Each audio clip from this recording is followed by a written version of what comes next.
welcome back to Love Connection. Told you we'd be back in 2 and 2.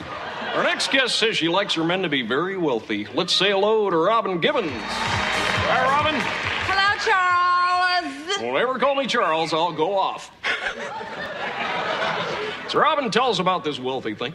Well, Chuck, I don't want people thinking that I'm the type of woman who's only interested in the size of a man's wallet. Mm-hmm. I mean, there are things that are just as important. Like what? Well, like what's in the wallet. Am I right? Well, Robin, last time you were here, you picked a man to go out with. Now you're back to tell us how it went. Let's say hello to Mike Tyson.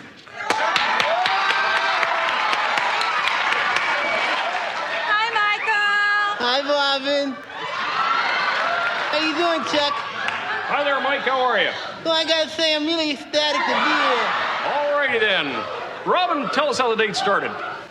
Well, at first I called Michael, and of course things didn't go very well because he's just a boxer from Brooklyn, and of course I was a Harvard medical student. What about you, Mike? What did you think of Robin? I was ecstatic.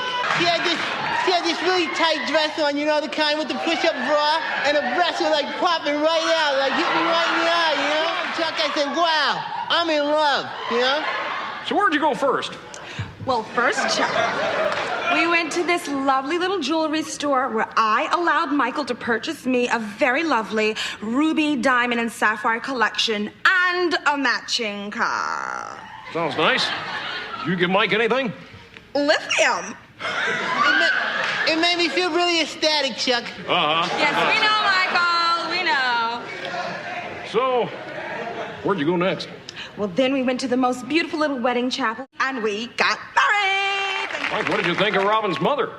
Well, I gotta be honest, Chuck, I wasn't too ecstatic. You know, I looked at her mom, the first thing I thought was, wow, this lady really needs a hair weave. I'm sorry, Robin, I'm really sorry, darling, but your mom's head, her forehead is just way too big. And she just has too little hair to cover it, you know? Robin, we're almost out of time. Tell us about the rest of the date. After the bank, the lithium began to wear off, and Michael went a little wild. Oh, Didn't you, come Michael? on, What Robin. happened, Mike?